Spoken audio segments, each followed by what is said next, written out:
Yeah.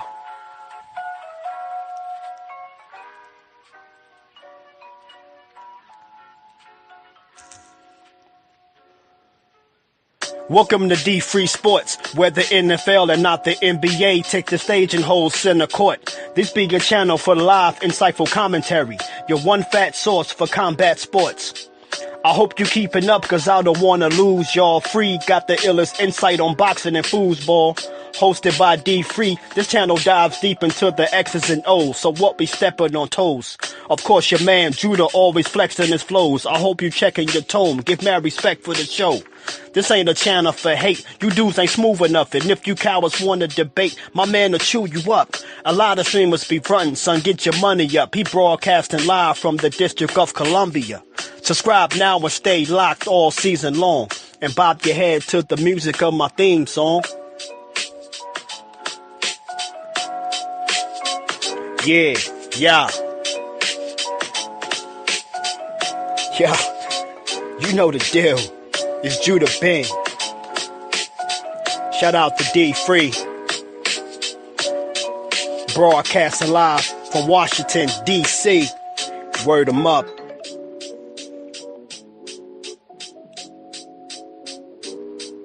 Yo, tune in. He going live.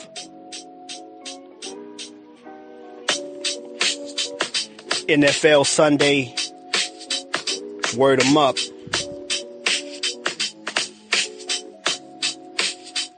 Yeah.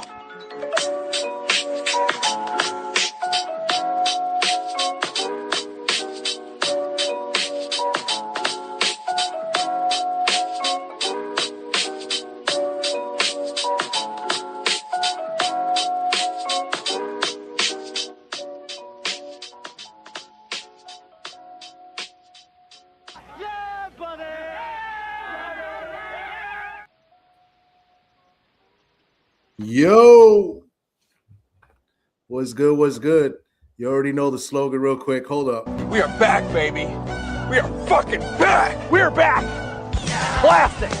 We are back. We are back. Yeah. We are back. Yeah, we are back. A different time. You know, figured we do this a little bit early today on a Sunday because, you know, we had a big card last night, and everybody's going to be talking about this. So we should be talking about it as well.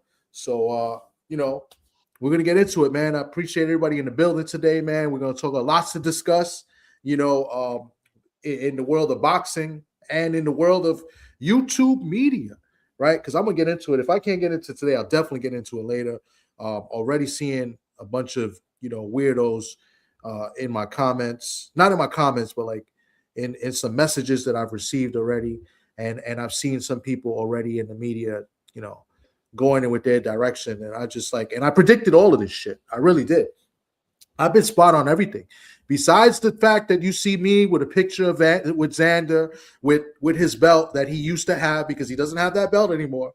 I mean, they give him a belt because when you're a champion, you get to keep a belt, but he's not the champion anymore. Besides all of that, right?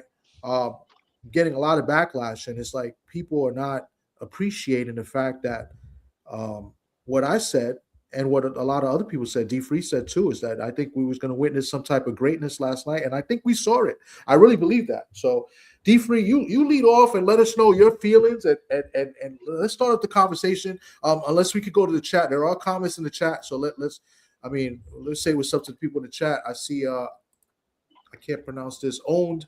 I don't know how this. What is this? Chat box has joined it. I don't know what on 3D. Is StreamYard? Yeah, I don't know, but Jay Will, salute, bro. He says, "What up, D Free?" My man K-Rod in the building. Another one that's already ready to fight, guns blazing for his man Xander, as he should. Nothing to be ashamed for in that performance. Salute to you, K-Rod. Who else is in here, man? Ravens Nation, what's good, bro, man? Salute to you. Says, "What up? What up?" Kui in the building as well. What's happening? Salute to you. Good morning. Good afternoon. We're already ready for brunch. Yeah. Tay in the building. Yeah. Was good. Salute to you. Tay in the building. My man Jose Diaz in the building as well. Hope everyone's doing well. Boots is special. I've been seeing for a while now. Hope everybody's doing great. I agree with this statement 1,000% because I was saying that as well. My man in the building is too. Shaw News in the building. Salute TD. Your people were spot on. You said 6 or 7 round stoppage. Thank you. I appreciate somebody acknowledge that. I really do. Thank you. And as you see, I still have Xander in the profile pick because I'm still a fan of Xander. But I did pick Boots to win. There's nothing wrong with that. You could be a fan of somebody, but when we're talking boxing, we got to call it the way we see it and the way we feel is going to happen. Who else is in the building real quick? Let's see. I see people. Aircraft carrier here. D Free told me Bryce Mills was nice. I didn't say Bryce Mills was nice. I said I pick Emiliano for the knockout. My man A1 is in the building. The only fight I got wrong was the Jahad Tucker. I thought Jahad Tucker would get knocked out, and Jahad Tucker he pulled it off. That was the only fight I got wrong. Jahad Tucker looked good. I wish Jahad Tucker had a little bit more pop because he was hitting him with some shit last night. But either way, that was a good win for him. We'll talk about it. My man A1 in the building. Salute. D Free told me he was gonna stop Jahad Tucker. Yeah, so he does say that. So my man, Mr. Shelton is in the building. That's the only one I got wrong. Mr. Shelton. I got wrong. Salute, Mr. Shelton's in the building as well. He says, "Rah." Surprised he ain't tell us like what we're gonna lie about today. I'm sure that's coming later. My man, Mr. Shelton in the building. My man KG in the building. What's good, KG? Salute. KG, you're welcome to join us if you want. I know we're going to probably most likely go live later with the usual suspects. But yeah, you're welcome to join in later too. D Free's going to lead off. He's the leadoff hitter. I'll be batting up at number 2, and then whoever else want to come up and clean up, they can. But we're going to cook for a little bit. But let me see. I just want to make sure I don't miss anybody before we start up. So he's.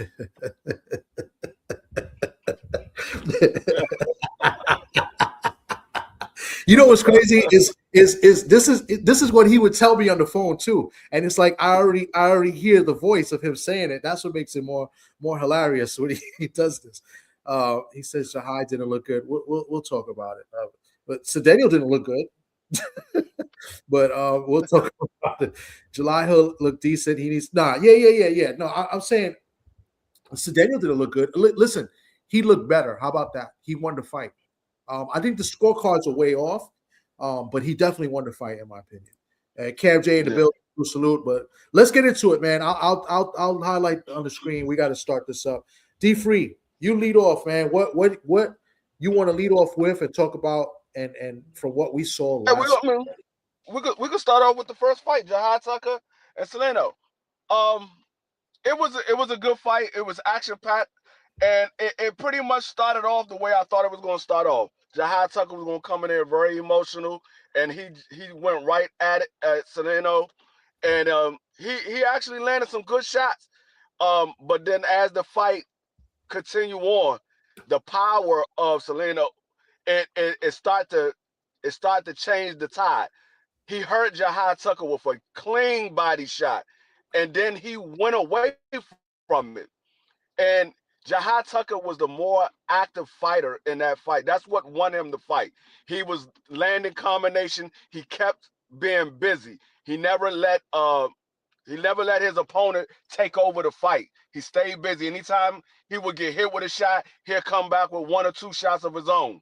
And so that's what won him the fight. Like you said, that 98-92, I don't know what fight that judge was looking at, but I was looking at it like at the end of that fight, I had Jahad Tucker winning the fight. He was the more active fighter. He stayed busy. Cedeno, he landed some good shots. You could tell by Jahad Tucker's face. He landed some good shots. It was just far and few between. He was only landing 1 shot at a time. And every time he would land 1, Jahad would come back with 2. And he never got into a rhythm because Jahad Tucker stayed busy. And that's what won him the fight. But like you said, if Jahad Tucker had some pop, he had some power, Jahad Tucker probably would have hurt Cedeno or even dropped him. That's the only downfall of Jahai Tucker. He doesn't have any power, so I don't know how he's going to do against a more experienced fighter that does have some power, that knows how to get around of Jahai Tucker being busy. Because Jahai Tucker, he tends to slow down in the later rounds, and he drops that guard and he leaves himself open. That's why his eye end up getting swelled up.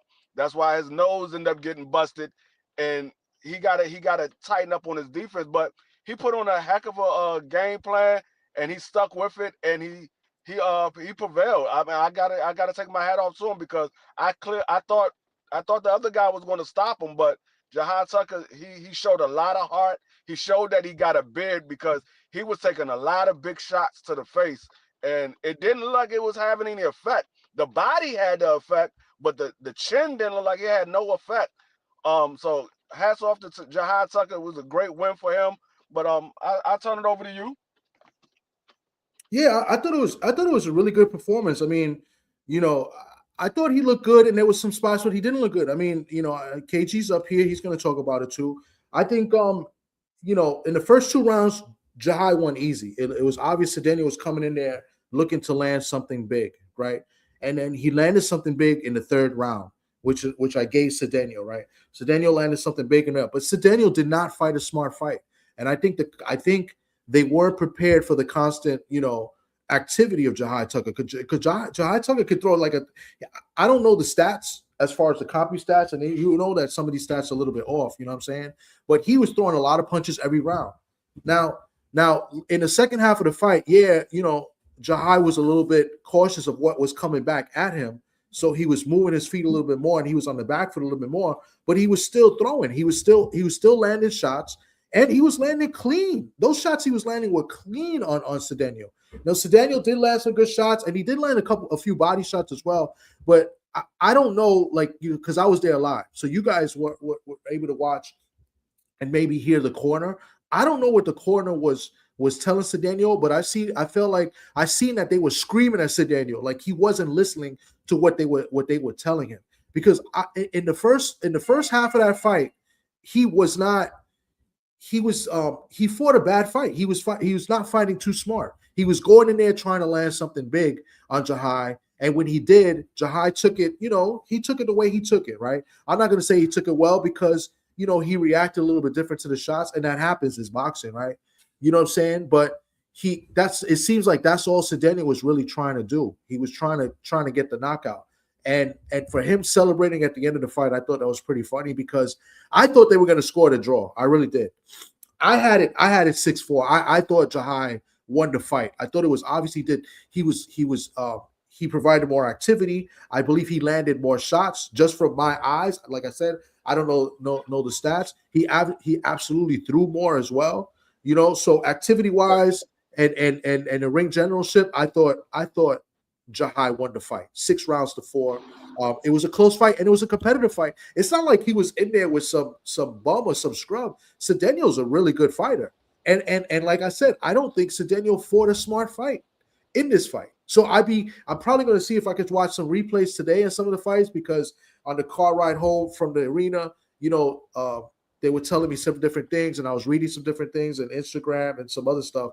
So I would have to see, you know, what the broadcasters are saying, even though I don't like the broadcast team for the zone, but more or less like what they were telling him in the corner. But I thought Jahai Tucker won, and I thought it was a good performance. You know, yeah, okay, not great, but you're not going to be great all the time, especially with the competition that you're up against. Like, you know, as you go up in competition, you know, it gets more competitive, and this was a competitive fight against a competitive opponent. So, you know, I just, you know me, and I'm very consistent in my takes. I don't like discrediting other fighters. You know what I'm saying? So you won't get that from me.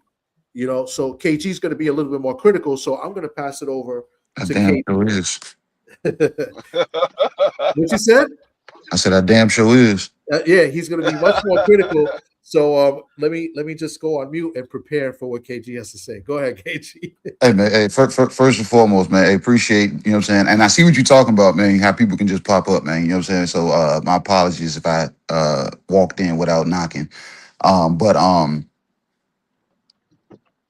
I think y'all, you know what I'm saying, and Thomas, you wasn't even there to hear the commentary. You can use in the arena, you know what I'm saying? But D Free, you sound like you got hypnotized by the damn commentary, bro. I didn't see what Jahad was doing too much of anything. Sedano didn't he didn't do enough. But this game plan that everybody's saying that Jahad Tucker had, his back was on the rope most of the time. He was not in control of the fight. He was not setting the tone. Sindera was just not throwing punches. He won't utilizing his range. But Jahad couldn't figure him out early because he wasn't loading up on punches. He was throwing compact punches that Jahad didn't even see coming. So I was like, bro. And then all the shit that he was talking to him after each round, I was like, bro, he's trying to damn get Jahad's heart because Jahad ain't damn, like I said, I didn't see what everybody was saying. Chris Manning's damn scorecards. I was like, bro, what is going on here? I said, Jahad's not throwing anything. And then when they put the copy box numbers up, Jahad had not landed more punches than Sedano at that point. And I was like, they got him up on the damn punch count and they saying he's thrown more. I was like, where? Like I was confused based off of what I was watching. So with Sedano not doing enough, I can see how they gave it to Jahad being the A side. But this game plan or focus or whatever you know what I'm saying, whatever you know what I'm saying Thomas is trying to paint or whatever narrative that anybody else is trying, I didn't see it. I didn't see it. I was not impressed at all. Only damn thing I was impressed about is that Jahad stayed on point with what the corner was saying. He didn't deter off whatever the game plan was, but I was not impressed with the game plan. And Sedano's damn corner was yelling at him because they said, bro, you got this dude. He's right here. What are you doing? And then Sedano, I think he blew his load somewhere and he never damn got a second win. So it was like he went on a decline and stopped. He started producing way less on the back end of the fight. But at the same time, I don't think Jahad did anything to one of those scorecards was what, 98, 92? I said no. It had to be closer than that. So like the way that fight spun out, bro, I didn't see what everybody saw with Jahad. But like at the end, I can say he edged the win, but it was nothing impressive. And Sedano damn could have been, you know what I'm saying? He could have had him and swung that fight into his favor based off of the depleted gas tank of Sedano. So yeah, when Thomas says everybody's not gonna have a great fight all the time, he had a dude dying in front of him and he didn't, you know what I'm saying, press into the last round. The last 2 rounds, that's when he decided to jump on him. And I'm like, Chris Mannix gave him the last 4 rounds. I said, how? I didn't see that.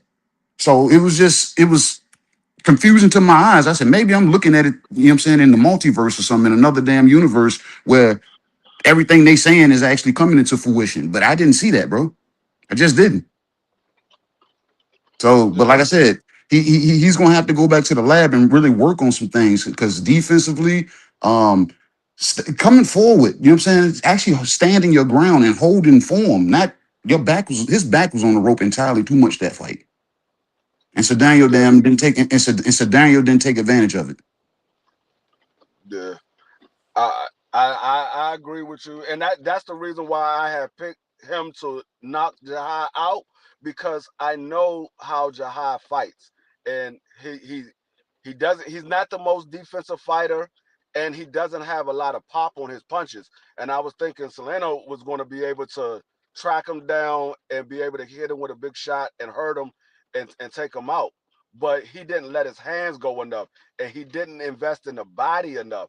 When he hurt him to the body, it was like, okay, I hurt him to the body. Let me go back to the head, and he never went back to the body. And I'm That's where like, he fucked up at. yeah, I'm like, you hurt him to the body, and it was like towards, I think it was like the 5th or 6th round. It was towards the end of the 5th or the 6th round. He hurt him to the body, and he never went back. And I'm like, why are you not going back to the body?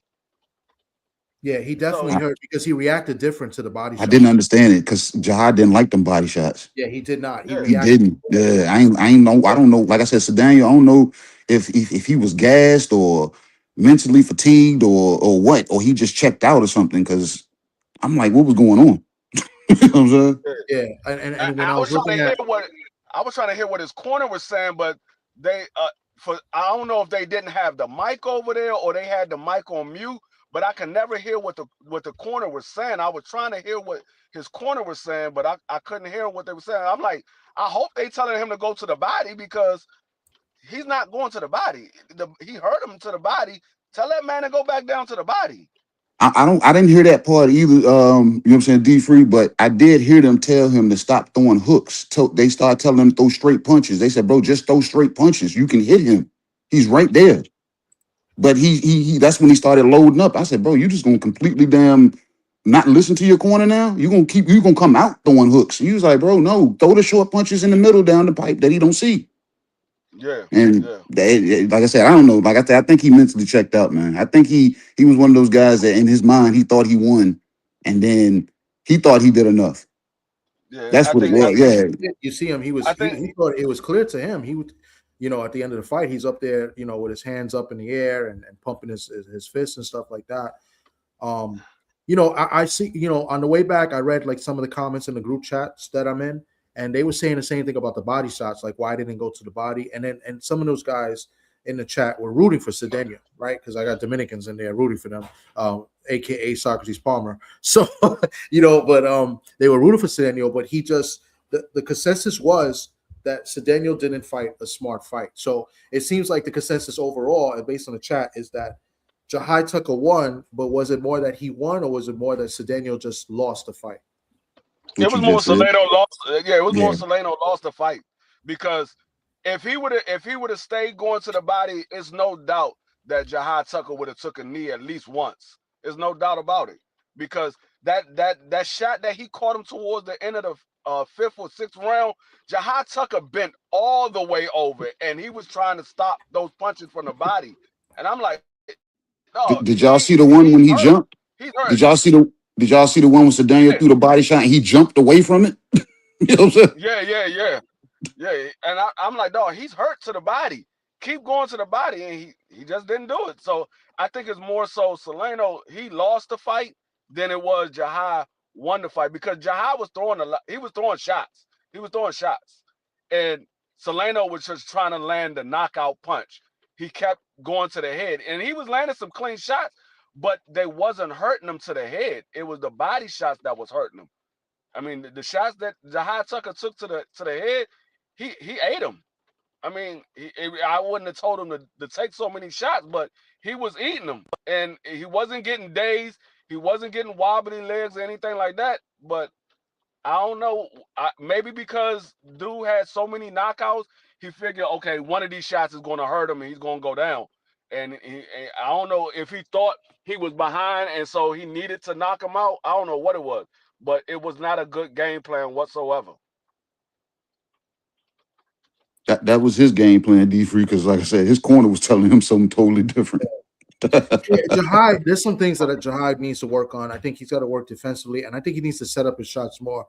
He obviously was the quicker of the fighter. He was landing in will early. I mean, and he was landing solid shots from what I've seen. I mean, on Cedeno, right? And Cedeno's face wasn't all that, looking good, pretty at the end of the fight either. He was swollen up as well, right? Based on the big screen, right? Because I was at a distance, but based on the big screen in that fight, I was from a distance, but I wasn't up close. But his face looked a little swollen as well. So, and he was beating him to the punch. It's just that I guess the power wasn't all there, and he wasn't really. He was more like throwing punches on the back foot, if that makes sense. He wasn't really stepping into his punches as much. Yeah, and that atmosphere, being in New York City and you fighting a hometown guy, you gotta outwork him. You can't let him outwork you. They're not gonna give you that fight. He's the bigger name out of the two. Neither one of them are huge names like that, but out of the two, Jahai Tucker is the bigger name, and he's in his home state. You gotta outwork him. You can't let him outwork you. They're gonna give him that fight every day of the week. But the Latinos were definitely rooting for Cedeno, though. So the crowd might have been 50-50. And at that point, it wasn't really as packed as well. So it wasn't a sold-out crowd. I'll tell you that much. I don't know what they're going to tell you today in the reports and stuff. It wasn't sold out. Well, Can I ask you something, Thomas? Go ahead. See, the thing is, Thomas, I think it was sold out. It wasn't packed to capacity, but it might have sold out all of the tickets that they had available. So and I think a lot of people get the perception of, oh, it's not sold out. It is sold out if they have no more tickets. If they have no more tickets to sell, it's sold out. It doesn't mean that the arena is packed to capacity. And I think that's what a lot of people, they look at the arena, they're like, oh, the arena ain't sold out. but the ticket, they have no more tickets to sell, so they are sold out. They didn't fill up the arena. I'm gonna tell you why it wasn't before KG asked the question, is because I was up and down. Like I had, like, you know, I had seats, and I was sitting with I went with Ofacio. Ofacio got comped 2 tickets, so he was in a good area. So I went and I sat with them, and then as it filled up, I said, let me go upstairs and I'll come back down later, because Keith Cologne's father was there, and I was with him, and he was sitting there too. And I said, yo, let me go upstairs because I'm gonna meet up with some people, blah blah blah. So when I saw the Jai Tucker, I was up in the 200 sections, right from that fight. I was up there.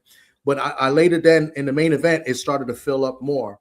So I don't know how you can see it on TV, but like when I was looking from up top, it wasn't filled, right? Until the co-main event ended. When the co-main event ended, Emiliano fight, it started to fill up, but there were still seats available because I was able to move down and sit in a row that was pretty much, you know, like spotted, like a Dalmatian, because there was seats, and I was able to sit up close. I was there in like the section 20 section, so that's behind ringside. So I was in a good view of the main event. So to me it wasn't sold out. That's just, you know, what it is. I mean, they had a good crowd. It did fill up for the main event, but it definitely wasn't a sold out crowd. My thing is, though, Thomas, it's just like the battle of the vantage points. Like, you can't hear what we see on TV, and we can't hear what you see here in the arena. Yeah. From where I was at, you know what I'm saying, watching it on TV, I can see it looked packed enough for me. You know what I'm saying? I ain't gonna say sold out or filled to the brim, but it looked packed enough for me. My only concern, it didn't seem like there was any energy in there. I didn't hear no crowd. I didn't hear nobody yelling, nobody screaming. I didn't hear it.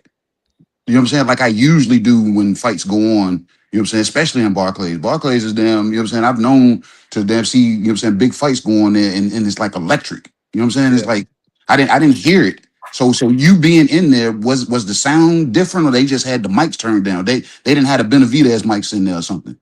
No, I think you're spot on until the main event. I think before the main event, it wasn't, you know, it was the sound and the crowd wasn't as active as I thought it was going to be.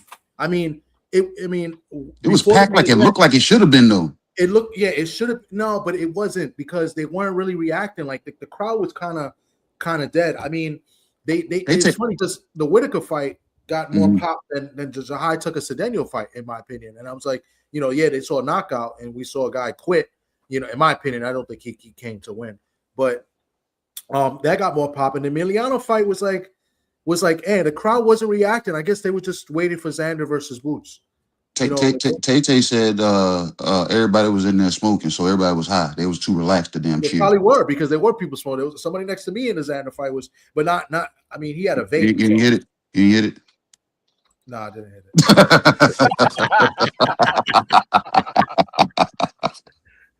it. Teach was there. He said definitely not sold out. Ticketmaster and other parties. Teach, was you there? Let me just see. I'm reading his comments. I bought tickets, but I couldn't sell, so I lost money. Oh, okay. I see what he's saying. So,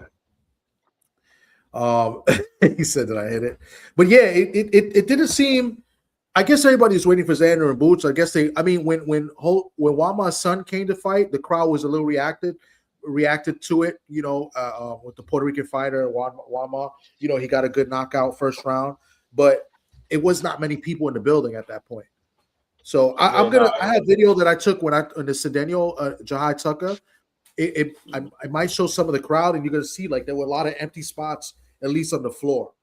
So, or like behind the floor. So to me, it didn't fill up until the main event. And that happens because when I was at the Ryan Garcia Devin Haney fight, the same thing happened. Like for the majority of the card, it was not that it was empty, it wasn't filled. And then when the main event started, it filled up. It got tight. So I don't know. That's just, you know, from what I've seen. So I'd be interested to see to hear what other people say and what the zone report, the Top Rank reports, etc. But yeah, but that was for the opening card of the pay-per-view. I thought it was a good card. It was a good card to open. I thought this was going to be the best fight of the night, and it was a good fight. I mean, I know people got their opinions on the fight, but at the end of the day, it was a good, entertaining fight. Yeah. Yeah. I mean, we can move on to the Emiliano fight. Yeah. Yeah, because we're not going to talk about Ben Whitaker because Ben Whitaker got a layup no, last night. that was a bogus stoppage in my opinion. It But was. the Emiliano Vargas fight, um, that joint started off from the very beginning. They just started throwing big shots. I was like, oh, they going back and forth, and I saw it coming. I said, Mills cannot take these straight rights down the pike like that. I'm like, no, you can't take these straight shots because you're not a knockout artist. You trying to go blow for blow with Emiliano Vargas. I mean, I give you credit for your heart, but you ain't gonna last too much longer. You ain't had no head movement. But the thing that surprised me was as many shots that Emiliano Vargas took. I thought Emiliano Vargas' defense would be a lot better. He this was a fight, and I said it from the very beginning. We're gonna see what Emiliano Vargas is made of because Bryce Mills, he can fight. Now I didn't think that he would win. I thought he would get knocked out because he doesn't have power like that. I picked Emiliano Vargas for the knockout, but I knew that he was going to come to fight. And Emiliano Vargas took a lot of big shots. And if Bryce Mills had some power, Emiliano Vargas might have been sitting on the canvas a couple of times because he took some clean shots right down the pike and a couple of hooks. And I'm like, I don't know if he want to get in there with some of these guys at the top of 140 right now. And I I don't know they think so said either. they want to see him in there. They want to see him go for a title or whatever. I'm like, do I think Emiliano Vargas can beat Matias? I'm not sure. Do I think he could beat Antoine? I don't think so.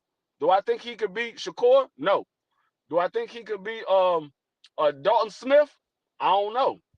So I don't know if he's ready for that level yet. I know he wants to fight for a title, but I don't know if he's ready for that level because he was taking some shots that I don't think he's going to be able to take when he gets to the top level. And I mean, it was a good fight for Emiliano Vargas. It was a step up fight because this was the best opponent that Emiliano Vargas has faced so far.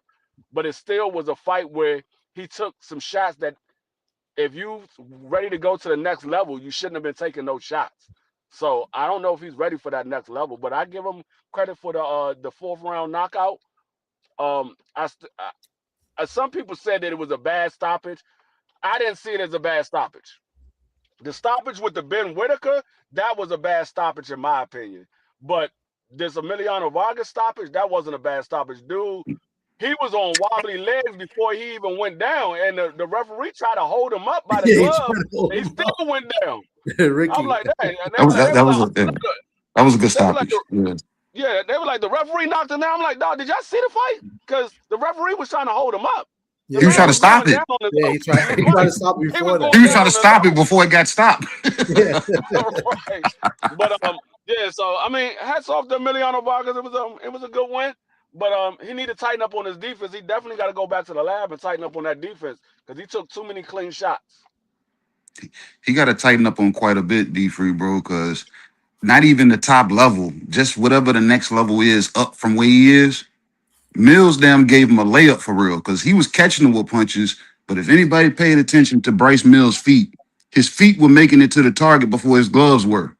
And that's Yeah. bad because that gave Emilio damn every damn advance to just put punches out there. And Emilio said it at the end of the fight. He said, bro, he just kept he kept falling into the straight. He kept falling into the straight. Yeah. Because his feet were coming and then his damn the punch will come after. And I'm like, Emilio shouldn't be getting hit with a dude, hit by a guy that's bringing his feet first and then the punch comes. I was like, he should be able to see this. So top level, the level below that, or the level that's above them, Emilio, he's gonna have trouble because traditional damn guys that are fundamentally sound boxing, these guys are bringing the punch before their feet come. Their feet are coming, the feet are carrying them to the punch.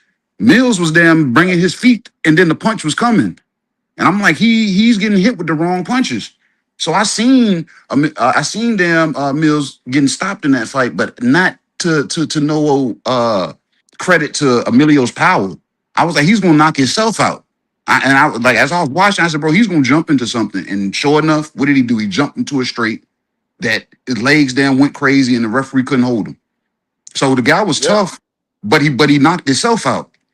You know what I'm saying? All those punches, like the real like eye-catching punches that Emilio them landed, in my opinion, was to a credit to Mills them carrying his feet and not bringing his hands first Right. and running Right. into shit. Yeah, so when he ran, I was like, yeah, this dude gonna get stopped. You know what I'm saying? So yeah, and then Emilio sounded like Daniel LaRusso at the end of the fight. So,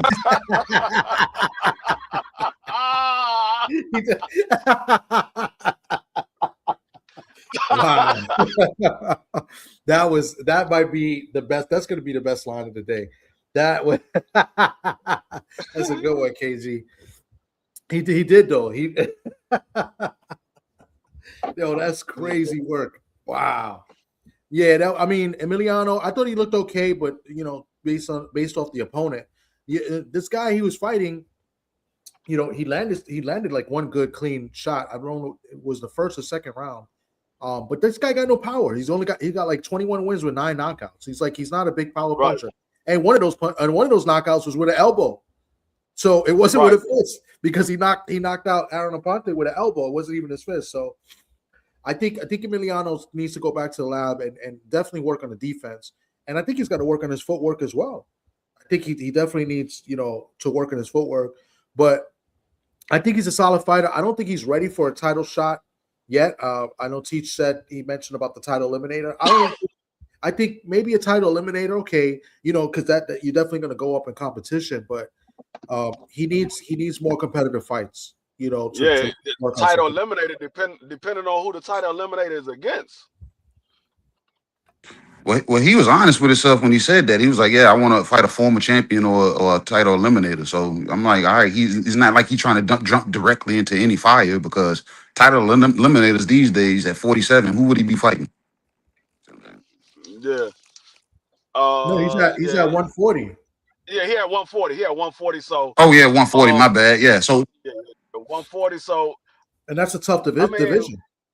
Yeah, it's tough because he got some guys down there that I don't know if he's ready for them yet.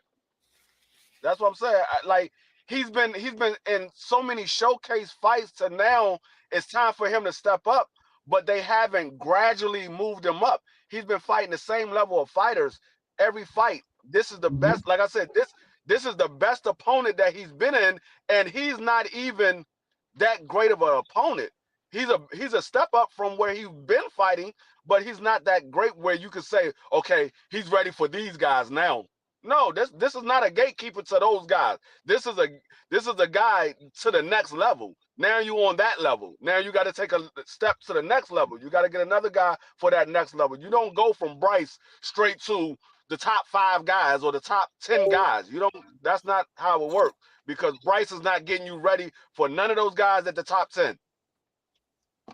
Yeah, and Aircraft, we're not calling Emiliano trash. I mean, we're just being critical of his performance. We're critical of everybody's performances. I mean, this is what we do. You know what I'm saying? Like, we're not saying he's trash. He just needs to work on some things. I mean, based on the opponent he fought last night, he had a nice looking record, but he wasn't really at that level of Emiliano. Yeah, you know what I'm saying? So I'm not calling him trash. No, that's not it.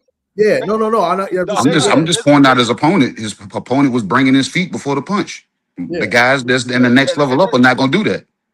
Yeah. Yeah, there's not a single opponent. I mean, there's not a single fighter in the sport of boxing who we can't criticize and say, okay, they need to work on this or they need to work on that. Everybody has something they need to work on. When we get to the main event, which is coming up next, you're going to hear what these guys need to work on, because they wasn't without criticism.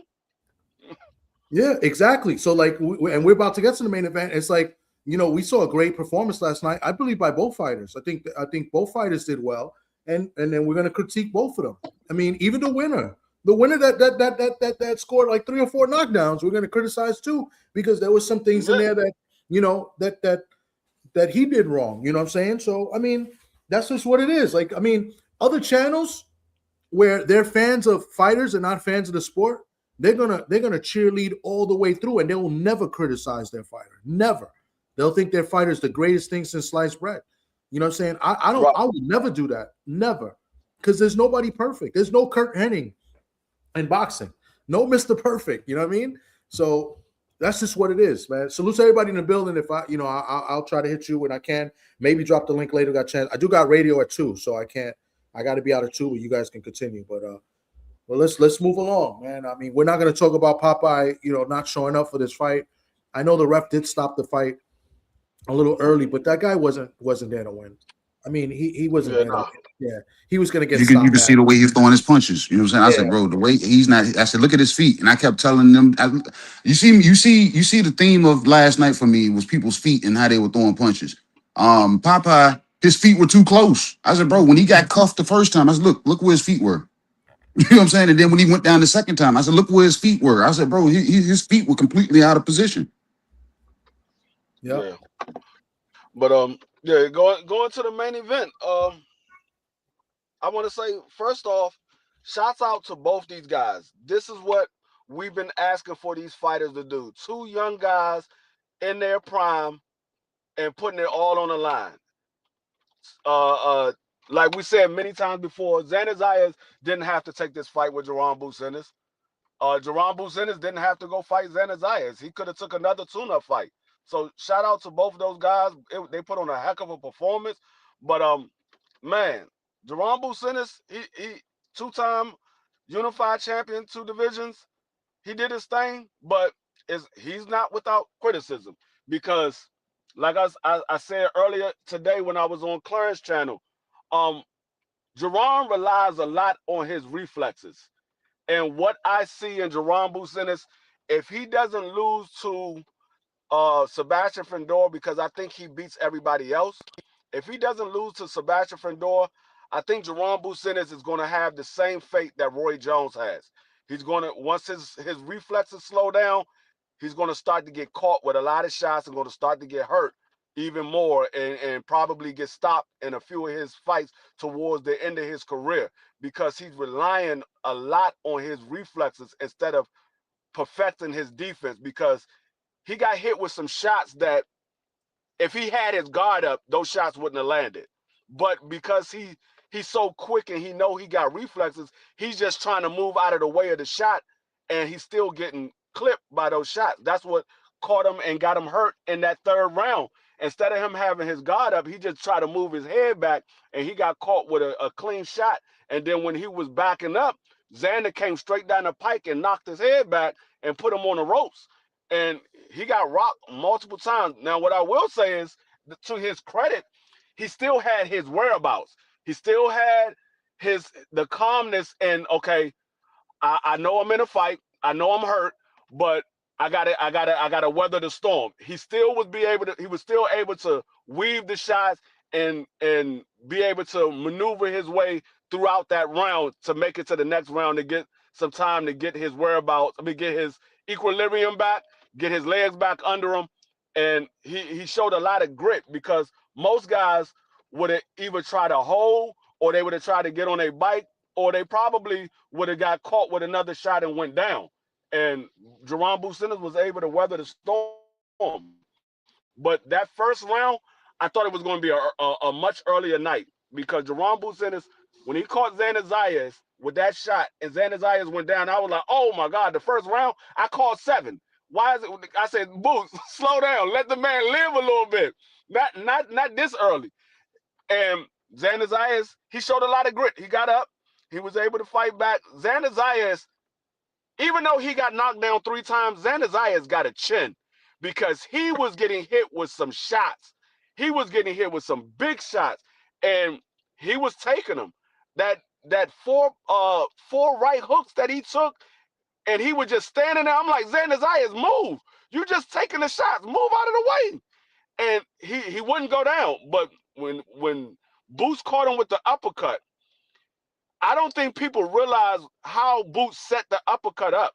He threw a right jab, and Xander Zayas went to throw a punch. He came right back with a left uppercut.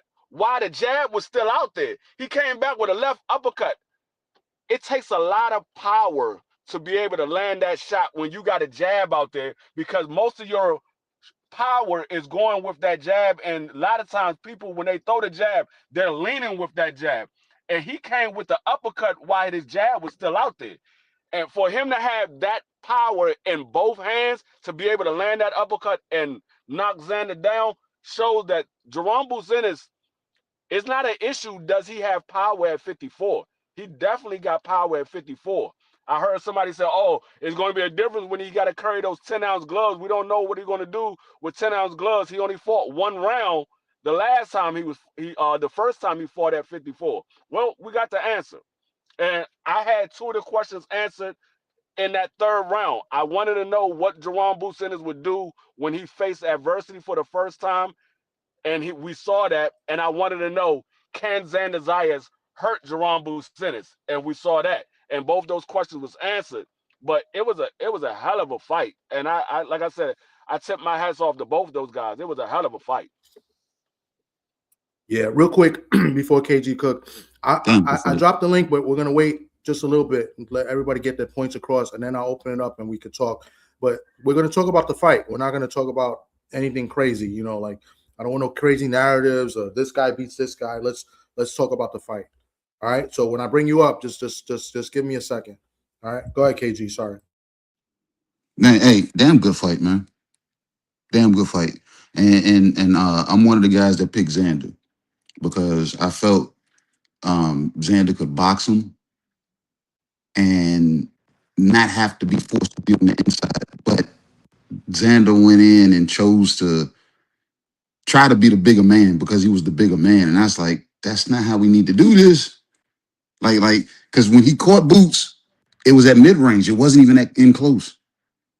It wasn't even close when he caught him. You know what I'm saying? And for Xander, like this ain't a correction, but I want to adjust kind of what D Free said in the early. He said both guys fighting at their prime. Xander's only 22, 23 years old. He's nowhere near his prime yet. So this fight, in my opinion, was a lesson learned for him. So his bounce back, you know what I'm saying, might be something damn crazy based off of what he goes back to the drawing board and work on. You know what I'm saying? Especially dealing with somebody that's one of the most unorthodox fighters in boxing. You know what I'm saying? So, damn good fight. Boots came out there and turned it on early and dropped him. Xander got back up, got himself together, and we seen a good fight. It turned into a good fight. And then when I seen Boots get hurt, that's the product of them when things are drilled, in my opinion.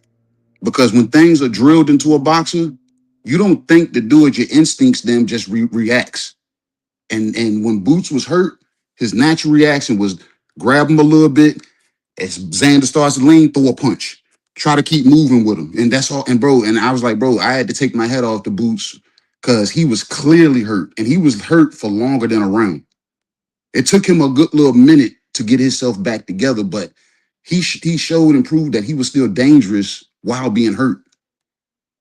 That's the crazy thing about it. I don't know if the fight would have then swung differently if Xander was like an actual puncher and seen that Boots was hurt and went to go dog walk him or whatever. But for Boots to be able to weather that, I had to take my hat off to him. I said, bro, this kid got hurt and still knew instinctively to slip, slide, punch, slip, slide, hold, punch, hold. You know, he knew how to, you know what I'm saying, to get through until he got himself back together. And once he got himself back together, he started throwing the short, compact punches that Xander wasn't even seeing coming.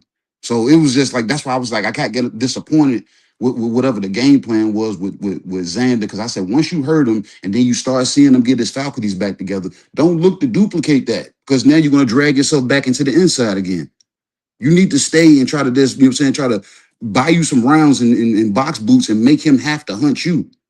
Because he was hunting Boots. And like I said, bro, anybody that knows a counter fighter, you can hit them a lot easier when they have to come forward.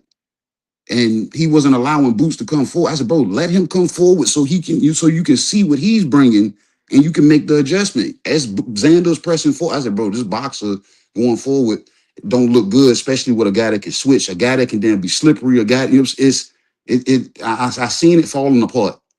And I said, bro, this ain't the time to try to be tough. You got 12 rounds. It'll behoove you just to work on some things, try to build on something, see what them Boots' flaws are. Like I said, everybody pointed out the fact that Boots was getting hit more. Boots gets hit throughout any fights. You know what I'm saying? But Xander, like I said, he looked at it as an opportunity to try to impose his will, knowing that he was physically the bigger man. I said, that's not how you win this one. So it was like I was disappointed at the end because of that. But shout out to both of those fighters for putting on a damn good fight.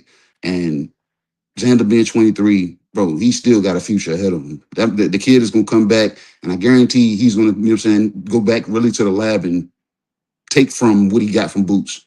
And you heard Eddie say he has a rematch clause. I wouldn't take it right now because it's gonna be almost a replay because Boots will probably damn speed it up. So especially if he goes in there with the same game plan, trying to be the big guy. So go back to the drawing board, get your faculties in order, work on what you know what I'm saying, what you need to work on, and you still got a promising career ahead of you.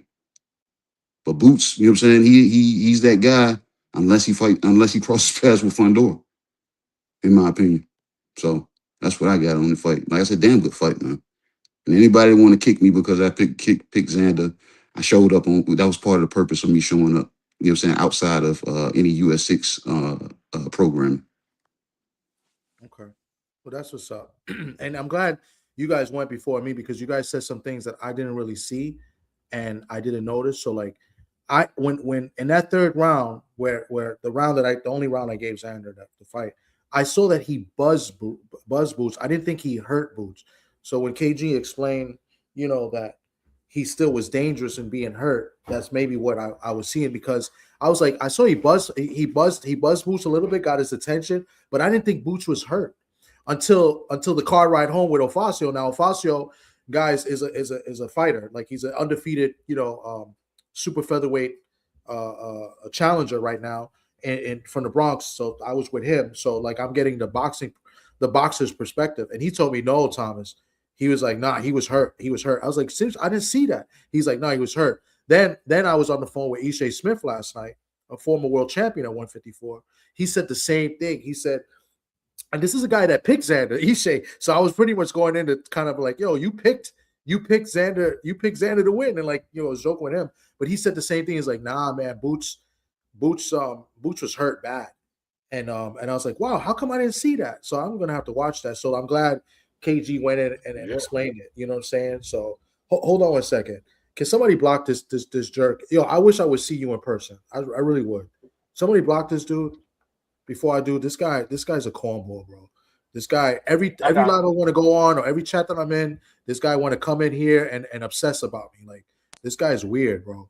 But anyway, he didn't see you. He didn't see me, man. I was in there. He wasn't there. This guy don't go to first. This guy's if he saw me, he would have tried to get my number. This guy is gay, bro. This guy is weird. Every live that I do, every video that I do, or every, you know, even if I'm in the chat, I was in the zone chat for the press conference, and he's in there talking about me. Like, this guy is weird, bro. Like, it's obsession. It's I don't know, man. I mean, he has a shrine. Yeah, he has a shrine of you at his house. Yeah, I got no hate towards gay people, you know what I'm saying? But he has a shrine of you at his house. He probably does, bro. It's weird, man. But he might have got a lock of your head at the barbershop. I don't get people. People are weird. If he saw me and if he wanted to throw hands, we could have done that too. Like these guys, a lot of these people on YouTube got this perception that people are soft up here, man. That's not the case, bro. Like, but whatever. They better not fuck around with damn Tommy from the Bronx. He walk around with that 6-inch damn fucking damn ice pick on him, man. Don't try to tell you. Old school, got the razor in his cheek, got the razor blade in his cheek. Y'all better not fuck around with Tommy up there, man. Boots was definitely hurt in that third round. He was definitely hurt. Yeah, that's what I'm saying. And I appreciate you guys coming up there and saying that, you know, and I was just saying, like, Ofacio said it and Ishe, and these are former guys, not former, one is a current fighter and one's a former fighter. So to get their perspective, you know what I'm saying? It's like, wow, man, I gotta watch the replay and see that, because Boots looked buzzed, but he didn't look hurt to me, because like KG was saying, he was still dangerous even though being hurt, because, you know, he was still landing in, and he looked like he was holding on a little bit, but, you know, that's what happens when you get buzzed. But I didn't see him really hurt that bad, you know. And then seeing things like Virgil Ortiz saying that he would sleep Boots off of that, and Crawford making his comments, you know, fighters are going to make their comments. You know, I'm not mad at it. You know what I'm saying? You say what you want to say, you know, just make the fight and do it yourself. You know what I'm saying? So I have no problem with that. I have a problem more with people discrediting, you know, what they see, you know, in the ring. That's more the problem I have. You know what I'm saying? I'm gonna open up the panel. I know Shelton Moore was here. He wanted to come up and talk, and then K Rod and FaZe. So I'll drop the link in a little bit if it's all right with KG and D Free. And you know, we'll talk a little bit boxing. You know, Yeah, it don't matter to me. I ain't gonna be here long. You know what I'm saying? As soon as they get in and start talking crazy, when the shenanigans jumps off, I'm gone. Yeah, I got the radio show I got to do, so I can't. I'll be out of two, but D Free, you could still hold it down if you want. But yeah, man, mostly everything that I predicted about this fight is happening in real time right now because we're not even 24 hours after the fight.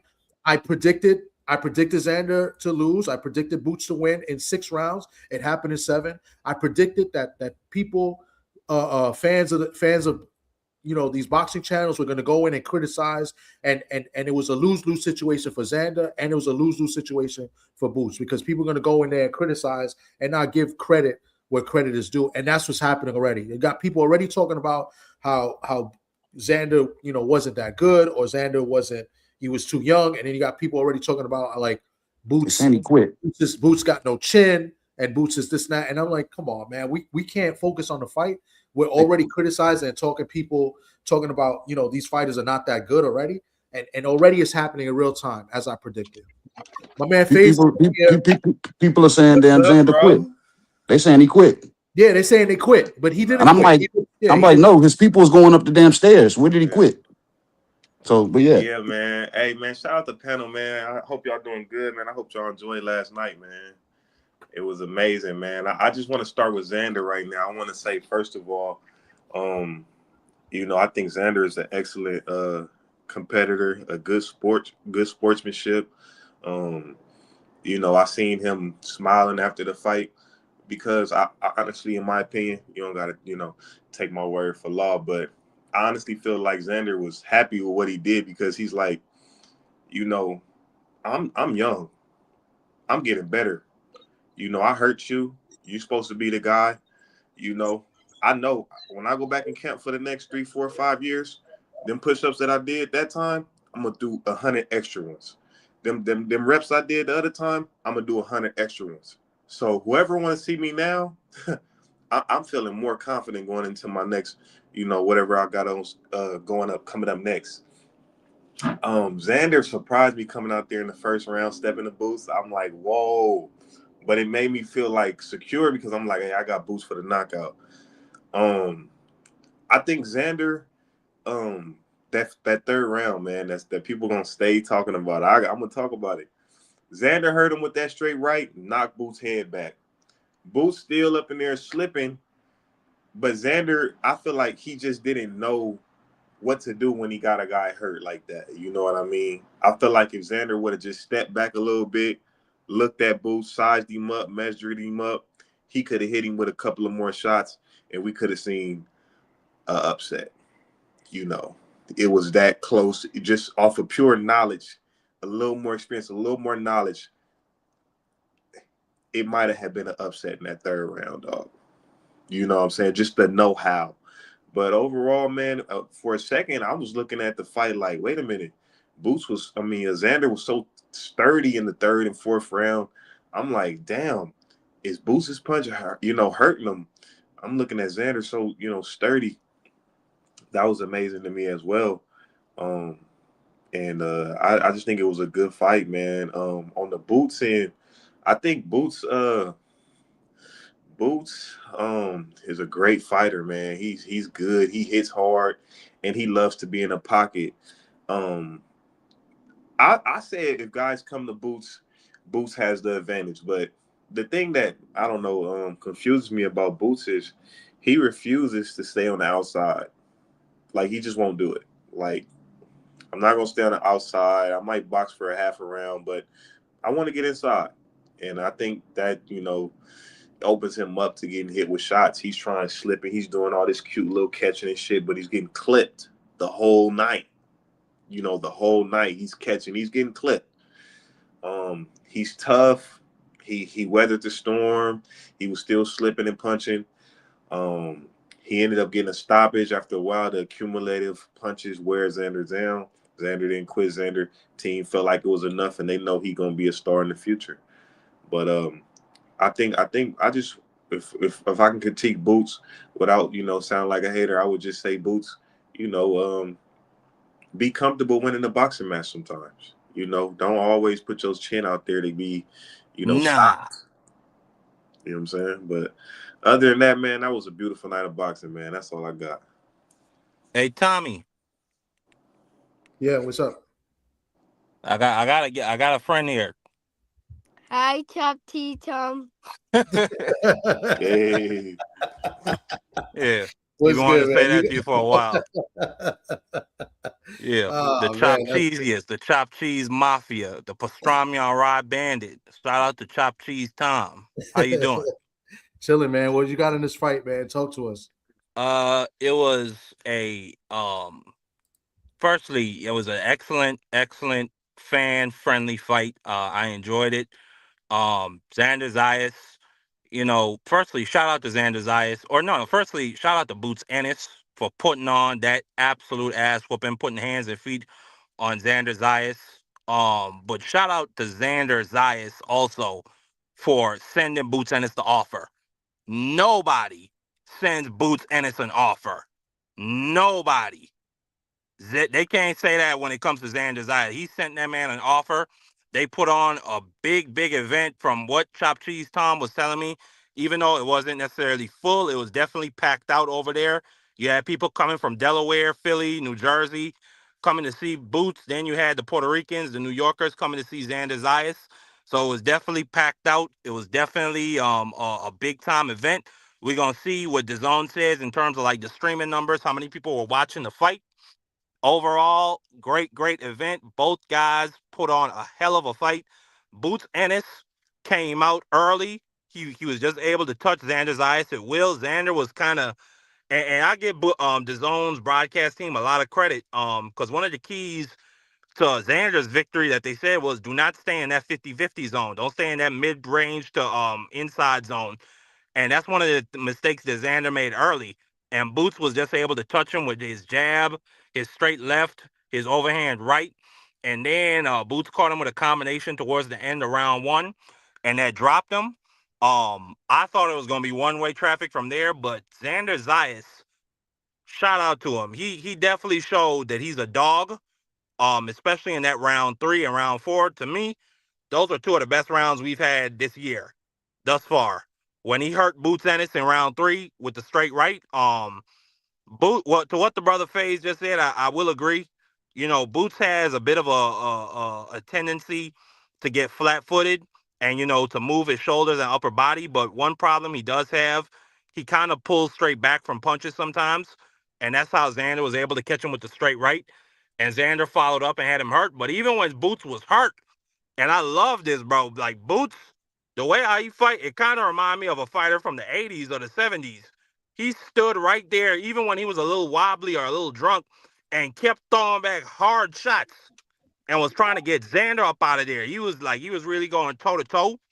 And eventually in the fifth round, Boots Ennis caught Xander in the middle of an exchange. He caught him with a jab, then a right uppercut, which put Xander straight on the seat of his pants. Proceeded to, just put a hellacious assault on Xander's eye. That was brutal. It could have, Harvey Doc gave Xander's Ice a chance because obviously, he's a unified champion. His titles were on the line, so I get why he gave him a chance, but that fight could have been stopped in that round easily. Easily. Yo, salute to everybody, man. Hold on. Sorry. Hold on, Crush. Crush, sorry. My bad, 1 sec. Yeah. And lastly, I just want to say, it's a lot of people. I saw AB. I saw Puss Boy Virgil Ortiz saying that Xander's a P word, saying that he doesn't have any nuts, saying that he quit. Listen, the corner stopped the fight. Did Xander Zayas object to the stoppage? No, he did not. But hey, it is what it is, bro. I don't think he really had a chance of coming back to winning that fight. Yeah. Now, should he have went out like a Felix Trinidad or like any of those other great Puerto Rican champions who would have, went out on their shield? We're gonna see in the future, because maybe maybe it's gonna be the case that he's ruined goods and he should have kept fighting regardless. But we're gonna see what happens, bro. Overall, though, it was a great night of boxing, and I'm very happy. I paid my Virgin Island $25 to watch the fight. It was great. Yo, real quick, because Shelton was here first, Crush. So then Shelton, then Crush. But real quick, because I think Shelton was in the building too, so he could give us perspective from being at the fight. Too bad he didn't tell me where he was at. We could have linked up, but I know Shelton was at the fight. No, I didn't make it. I didn't make it. I had an exam I had to take for this college course I was taking. It was my final, so I couldn't miss it. Old man Shelton Moore. Old man Shelton Moore. Damn. Yeah. Well, Shelton, I sold my ticket back. I did sell my ticket back though. I got old man Shelton Moore. Go ahead, Shelton. Talk about the fight. Man, look, man. Any questions I had about Boots Ennis were answered last night. What does he do when he gets hit? Show me. What does he do when he gets hurt? Show me. What does he do when it's time to get a guy out of there that shouldn't be in there at this point? He showed me. The dude's a good fighter, man. He's gonna be a problem for anybody. I don't care if it's Fondora. I don't care if it's Virgil. I don't care who it is. And all these guys on the sidelines, like a Virgil or AB or whoever, talk about what they would have done. You didn't do it. No, he did this, he did that, he's soft. Okay, well, you go in there and prove that he is. Prove that Boots is full of shit. Prove that Xander was soft. You get in there. Stop whining about this and 10 million, and I need to get in there and prove that he's soft. I hate when people talk from the sidelines. Yeah, that's what I mean. There's nothing standing between you and Boots right now, but air an opportunity. Squash your beef with Oscar, get your ass in the ring. Yeah, and I don't mind that talk as long because from fighters, I more or less don't like it when fans or quote supposed fans say it. But when fighters do it, the only exception is like what you said, Sheldon. Then you go in there and do it yourself. You know what I'm saying? So, yeah, go in there and do it. If you got so much to say, because you had nothing to say. This whole build, you ain't had nothing to say for a while. Now all of a sudden you see the fight. Oh well, I would have. He saw. He quit. Come on, man. Yeah. Come on, man. We don't want to hear that from you. Get up in there. You can get in there. Yeah. But you don't want to get. You don't want to get in there for what Xander got paid. Yeah. You made that very clear. You want $10 million just to get in there. Because I think you kind of know what the outcome's going to be. But that's just me. So, great fight, though. Xander showed up to fight, man. Xander didn't show up to style and profile. He showed up to fight, man. And he put on he did the best he could with what he had. It just wasn't enough, man. This guy Boots is different. And I'm becoming a fan, bro. I'm becoming a huge fan of Ennis. Okay. Teach, you up next. Hold on. It's great to hear old man Shelton Moore finally give a young fighter his props. I'll just say that. Go ahead. Teach, what's good, Teach? All right. Salute to the panel. Salute to Antigua and Teach. Salute to Antigua and Teach. Is my voice coming out clear? Yeah, we hear you. Teach. Yeah, you go ahead. It's like the screen is stuck for some reason. But we hear you. Can you hear us? Yeah, I could hear you. Okay. Yeah. Is somebody asleep? Where you at, man? Speak up a little louder. Nah, that's how Antiguans talk. Yeah, he's good. We hear you, bro. Come on, guys. Yeah. So the fight was good, man. It was a firefight. And it wasn't one of those boring fights, like what people hate to see. Some people hate to see, because I know a lot of people, they don't like to see the chess match and the fainting for like 12 rounds. So they gave us a good performance. Both guys, they came to fight, and there were momentum swings in that fight. But you think anything could happen, right? Like Xander showed that he belonged at that level at 23. He had his moments against Boots. Boots had a lot more moments against Xander. Yeah, Boots showed that he was really different. And I feel like watching it, I feel like the crowd was into it, right? You got 3 knockdowns during that fight. That fight could have actually been stopped earlier. As some of you guys said, The ref gave him a chance, and Xander did a lot with that opportunity that was given to him, right? Definitely one of the better fights of the years. It should be, considered or should be put into that bucket of, fight of the year for sure. And I do give both of these guys 100% credit for making that fight and for giving us that performance. One thing that I would say now, in terms of criticism, I think I want to go back to that dynamic that Boots and Bozy has. And obviously Boots knows his dad better than everybody else, but just listening to Boots in the post fight, Boots said he rated himself like a C plus, and that he wasn't listening to his corner. But when you watch Bozy in a corner, and this is not the first time, like Bozy doesn't really give him good instructions. He just tells him some random stuff, in my opinion. But maybe Boots understands him. But in my opinion, Bozy needs to do better with the instructions, just so that the fans could see that he's actually saying something worthwhile in that corner. As for Xander, man, he has a lot of time. 23 years old. I mean, he has a lot of time to come back, win championships. I don't know about that rematch, so I hope he doesn't take it, because I think he's going to lose again. But yeah, Xander has a lot of time, and I just wish him the best. As for what Virgil said, now the way I feel about Virgil, I feel Virgil is a dog, right? To me, he has that same thing Benavidez has, dog. The dude punches really hard and he's durable. So whatever he says on Twitter, whatever Virgil says on Twitter, like, I feel like if he says it, I feel like it's something he could do. So Boots shouldn't take him lightly.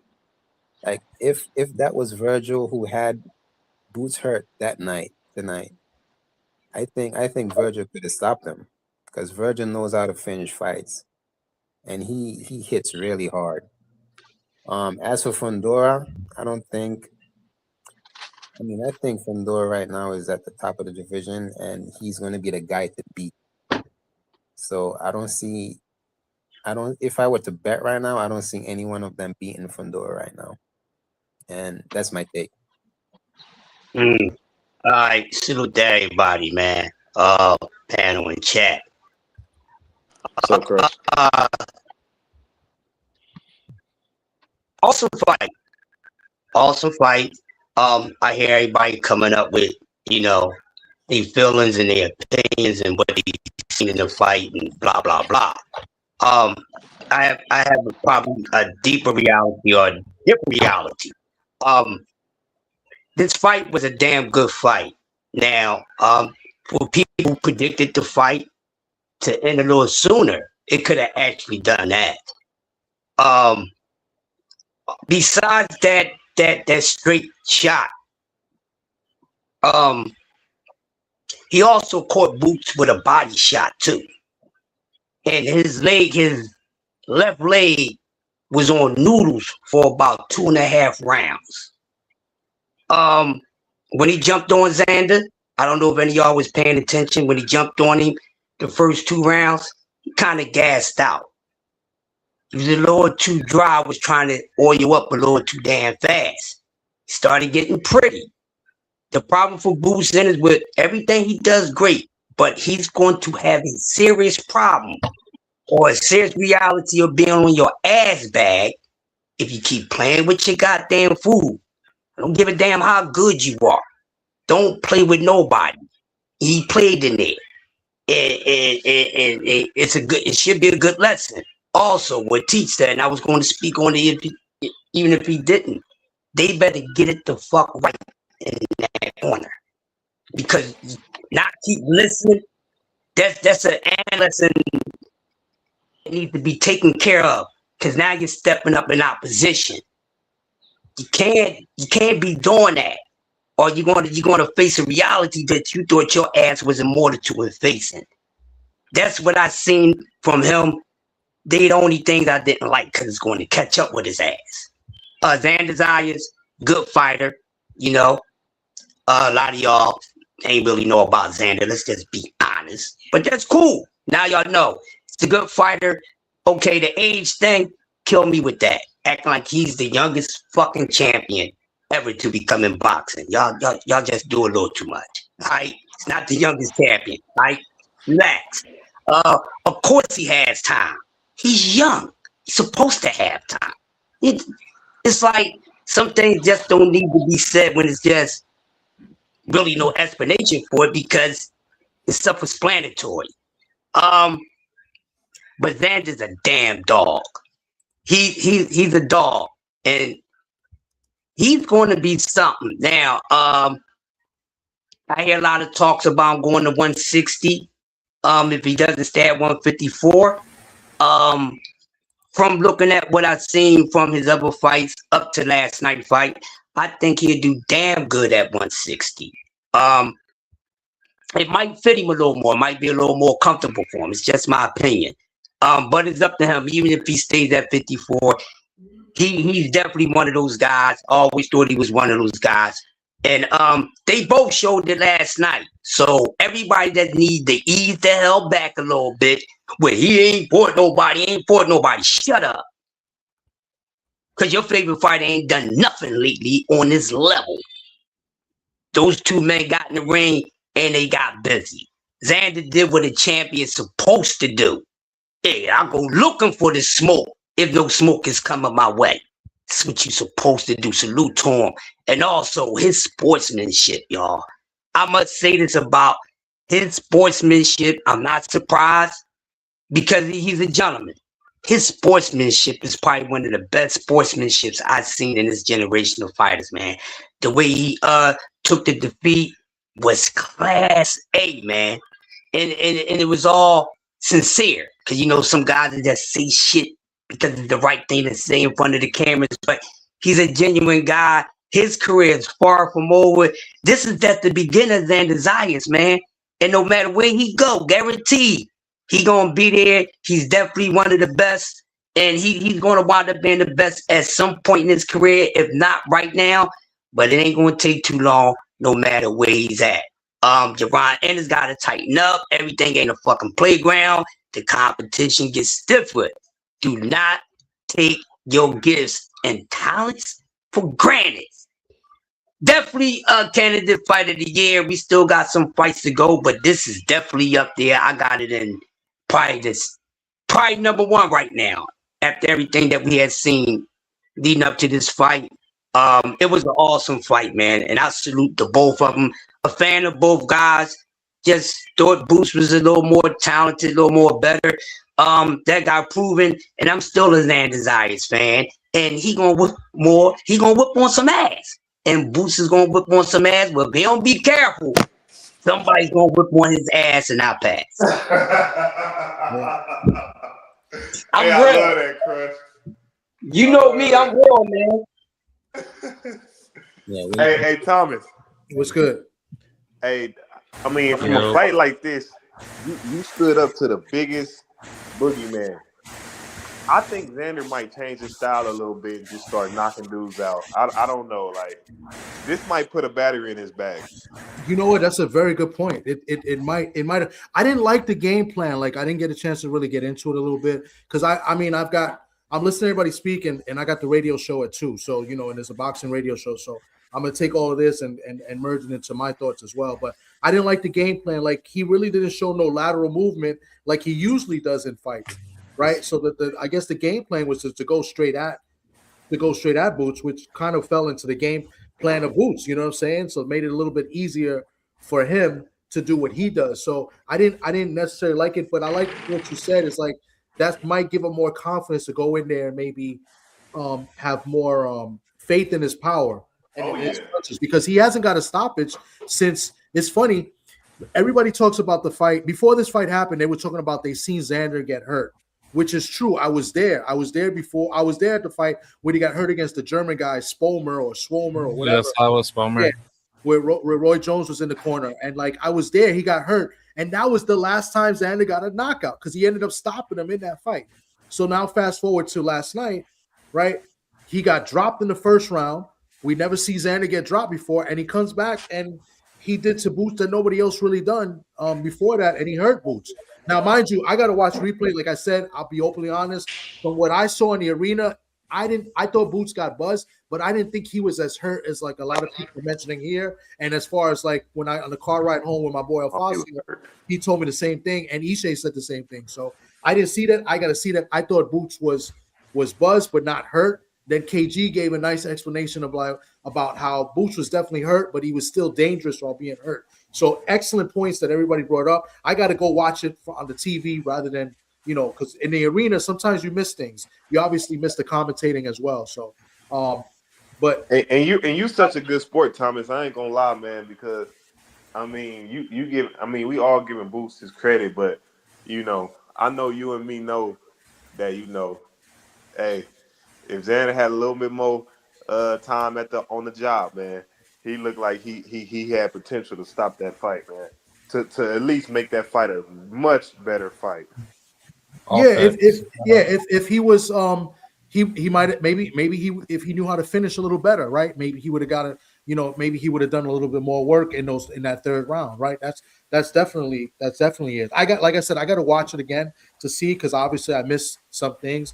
Because Boots still looked like he was still like KG said, still dangerous and still was there throwing shots at the same time. He was holding on a little bit too, which was a little uncharacteristic, but that happens when you get buzzed. I didn't think he was really hurt. Like what everybody's saying. So I'm gonna let K-Rod cook because he hasn't cooked yet, and then we'll open it back up. Everybody go ahead and shoot that, what they want to talk about. Yeah, how's it going, GD? What's going on, bro? Yes, sir. Yeah, last night was an absolute epic fight, and I wasn't expecting this fight to really go the way that it normally went. I thought overall Xander, he didn't fight like he normally does, and I think the only reason why this fight really went the way that it did was I would probably put the blame on the trainer. I think Javier Centeno should have brought more tactical knowledge for Xander to tell him to wants to stick better to his fundamentals and not give Boots all the advantages to try to fight his fight. I think having to stay more mid-range at a distance and let counters come come to Xander, and then feinting more and having to reflex better to use more lateral movement with his footwork, that would have made the fight far more competitive. And I think Xander, he just didn't notice that at the time because of his green, skill set. So I think overall, he just did what he did what any other champion would do. Fight fight your best fight, even though that wasn't his best high level performance. And same thing for Boots too. I think both guys just showed a lot of flaws, and I think overall, it was just a measurement of consistency. And I think Jaron Ennis, he was only able to be consistent for this particular fight because there was more flaws that he was able to see at the time of the exploitative, I want to say weaknesses that he was able to beat Xander off of. But it wasn't really by that much. I think if anything, this fight could have gone either way. Xander could have been hurt really bad one moment within the fight, and then next minute, Boots could have easily got hurt, from some big shot, and then he could have easily gotten knocked out. I think furthermore, it just pretty much shows that, there was a lot of heart and grit to be defined with this particular fight. And I think Xander, he pretty much showed that compared to Boots. I think Jaron Ennis, he performed at a good level degree where he used a lot more better, fundamentals, having to press onto Xander more. And I think overall the fight was very competitive to the degree where Boots, he thought having to press up the action would favor him better. So therefore, Xander, he didn't know what to do to put himself in a position to try to adjust better. So I think furthermore, if Xander had, a better, corner within his trainer to try to tell him to utilize his, his fundamentals more and not try to, smother too much, in which he was doing that, a lot throughout the fight.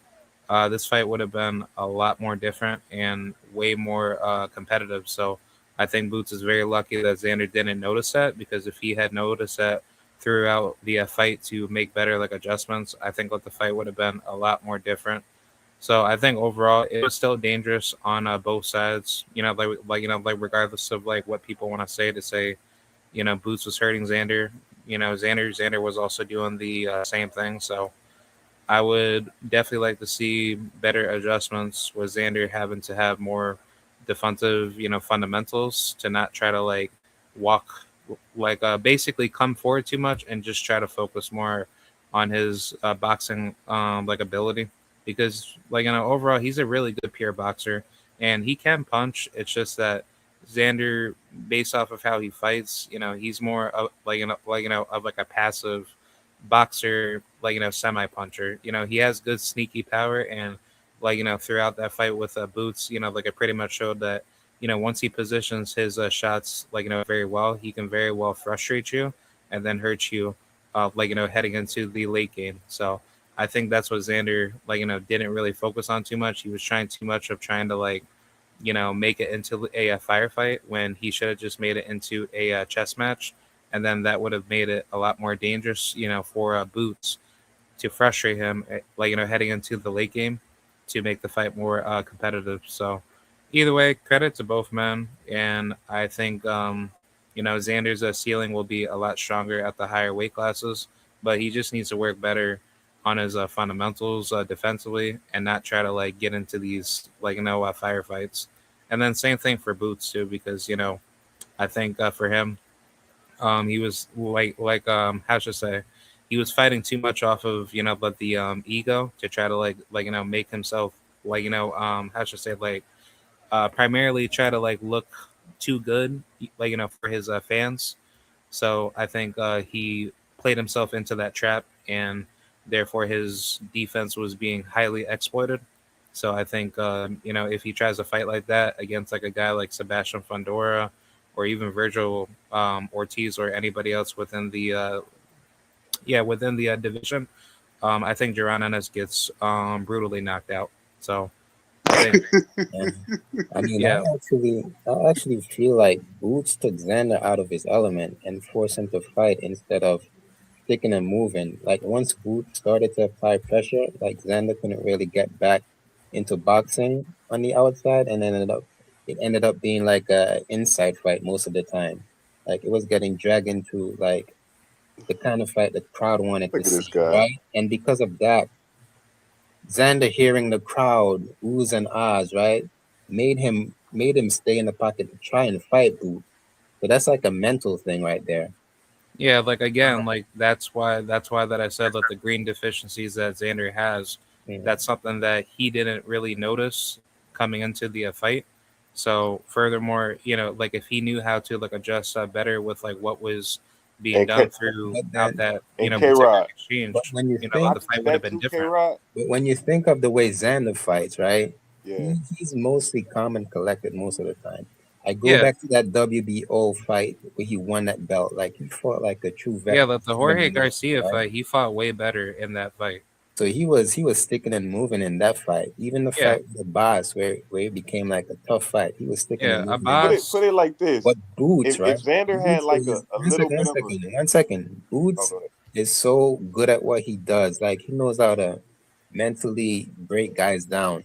Even I think the stances even gave Xander problems because if you watch the fight, right, Xander tried to stick and move. Xander tried to turn laterally, but he wasn't comfortable doing it. And every time Xander would turn laterally, Boots would always be on him. So it's like it's an experience. It's a difference in experience right there. Like Boots knows these type of situation, and Xander What is going on right here in the chat, man? Why they so mad? Like I we don't just understand. I don't understand that what either the because fuck? everybody to see real people are real quick to call people haters and shit like that. Like we're analyzing and talking about the fight. Like if Yeah, you clearly, I don't know who this guy is in the chat. I'm not too sure. I think I know. I'm not too sure. But I haven't. I've spoken a little bit, but it's while other people are talking. Like you could clearly see I'm a Xander fan because I literally have the picture of me with Xander. I did this on purpose. But at the same time, I'm a boxing fan. You feel me? And I don't hate on nobody. I picked Boots to win in Exactly. 6. I picked Exactly. Boots to win in 6. the guy next to Xander, like nobody's hating on anybody. We're just giving our perspective, and nobody's butthurt. And like that's what I knew people were gonna do this shit because already people did it in the chats last night, and I know I'm gonna get it to hear later. But like I was at the fight too, bro. Like, and I've got a Puerto Rican hat on, Puerto Rican shirt on, and everything. I rooted for Xander, but I know what I know, and I call it the way I see it. Like I'm very neutral. I got no bias, and any slight bias I may have is for people that I rock with, right? Because I want to see them do well. I don't want to see them lose. You know what I'm saying? But if you ask me, gun to my head, who's gonna win? I'm gonna always tell the truth. You know what I'm saying? So like this shit is kind of weird to me. It's weird. Like, like oh, Puerto Rico sucks and this and this and that. Like these people come out crazy, bro. And I'm not saying this gentleman did in the chat is saying that. I'm not saying he's saying that, but I'm seeing. I'm like, look, dudes is wild. A lot of people have been doing that. Yeah, dudes is wild because like I'm from the Bronx, right? And like nobody would ever come out here and talk the same shit that I see some of these other people talking like, oh, Puerto Ricans are soft. And nobody would do that, bro. I swear to God, nobody would do that. And like already I've seen it in certain chats, other people. Now, again, I'm not talking about the gentleman in the chat. I'm not. I'm just saying overall, like there's no hatred. Like if I had a hatred for a fighter, I would openly say, yo, I can't stand this dude. You feel me? Like I always been like that. So like I don't. I knew this was going to happen. I predicted this shit. You know what I'm saying? Not only did I predict Boots to win, I predicted that people were going to discredit Xander and they were going to find a way to discredit Boots in this fight, no matter who won and who lost. And at the end of the day, nobody was going to care about who won the fight. They only were going to care about who lost and who they beat. They were never going to look at it for the brightest spot of boxing, like because this was a great card for the sport. I think it was a great fight for the sport. They're never going to look at it that way. They're going to look at it like, oh, this guy's not that good because he struggled with this guy. Or this guy's not that good because he got hurt in this round. Or this guy's not that good because, you know what, Top Rank built him up and he was not that good and they just put him in good, easy fight. Like, et cetera, et cetera, et cetera. And that's what all these fake boxing channels do, bro, is they spit all these narratives and they don't talk real boxing. You know what I'm saying? They always have a narrative to go ahead and maybe put out and defend their favorite fighter, and that's just corny. Hey, Thomas, you know I got to do it, man, because you know I don't give a damn, man. No, I feel you. No, you my boy. You know, I'm gonna say this. I'm gonna say this. If Xander Zayas had an in-and-out game and knew what shots to put together to hit Boots with all them flaws Boots got, he'd have knocked his ass out. And that's a fair statement. If he would have used his distance a little better and see how Boots keep dipping his head with his hands down and jump in and jump out, up and down, he would have hurt Boots bad. And I'm saying that I was also he needed a little more experience. If he had like just a little bit of more bounce, up and down, moving, he would have hurt Boots bad. And I'm picking Fundora just so they can be mad. Good. Yeah, well, I think at this level, I don't think he's experienced enough for Boots yet. So he needs a little bit more experience before we could say. And everybody knows he need more experience, so I don't know why they mad about that. It's the truth. He's 23 years old. He's not in his prime. Boots is in his prime.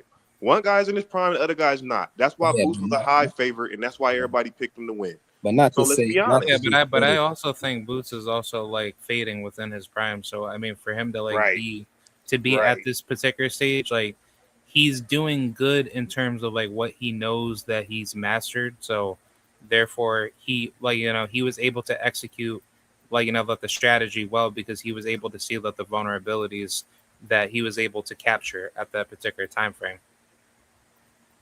I mean, you got to think about Boots' personality as well. Like Boots is a guy who wants to entertain the crowd. So when he does these things, he's doing it for that reason. Staying in the pocket when he's hurt.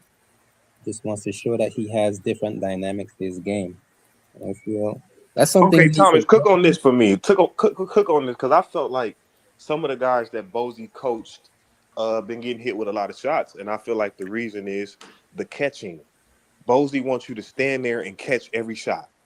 Yeah. So you see Andy Cruz in there trying to catch shots. You saw Jared Anderson, Big Baby Miller, in there trying to catch shots with Piccoli. I seen him in the gym with Boots before that fight. How do you feel about catching shots rather than just moving out the way? even an out of shape Fulton against Oshaki, like that's trying what to catch shots. Yeah, that was the same thing. You get hit trying to catch shots, bro. And that's why I looked a little silly, in explaining this fight. I thought the advantage, one of the small advantages that Xander had, and it was not many, it was very small. I think I only get like 2 points that Xander may have had a little advantage of, and I was proven wrong in this fight. And I said Centennial in the corner, because I think Centennial's a great guy, a great trainer, maybe not a greater trainer than Bozy, but I thought he was a better corner man as far as giving instructions. So I was wrong there because I didn't like the game plan, right? And I personally thought that Xander's jab was better than Boots because Boots doesn't really use the jab as much. And then Boots came out in the first round and he was using the jab. So I was proven wrong, and it happens, right? I'm not going to be right all the time. That was just my take on the two advantages I thought Xander may have had, and I was wrong about both. You feel me? So but Bozy is in the corner. It's just weird with him in the corner. Like, I think he obviously does great with his fighters in the gym, right?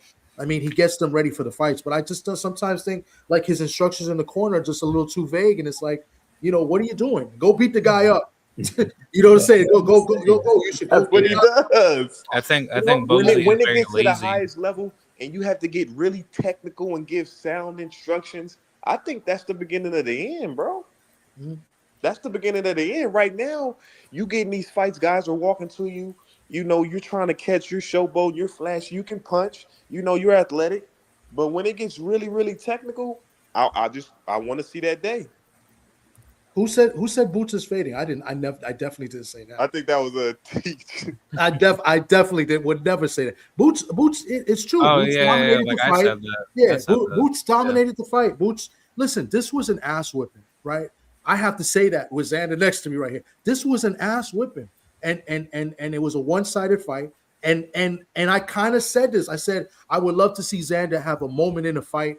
And then, Boots wins in 6, but I want to see a good moment from Xander in the fight. I think we get that. And Xander had a moment in the 3rd round. And so, like, everything I said leading up to the fight pretty much happened, and it's still happening because I also predicted how channels and the media and certain people are going to react to this fight. Everything is happening. But I did say that. I said, listen, I love Xander, and I think Xander, 23, is young, but I think he's been well matched, but he's also been prepped. He's fought some good opponents leading up to this. So that's why I can never discredit what he's done in the sport. Like 23-year-olds winning 2 titles, that's a good achievement. He didn't fight bums to get there. You know what I'm saying? And listen, he gets to prove it going forward because I thought the referee should have stopped it in the 5th round. I thought the fight was over in the 5th round. The referee gave him too many chances. I was waving in the crowd, stop the fight. I was like, I was like, throw in the towel. I was screaming like I didn't want to see no more punishment being taken because sometimes that can end his career short because sometimes you don't come back from that. So I think Xander can come back from it because the way he the 6th round, it looked like Boots took that round off a little bit, even though he won the 6th round.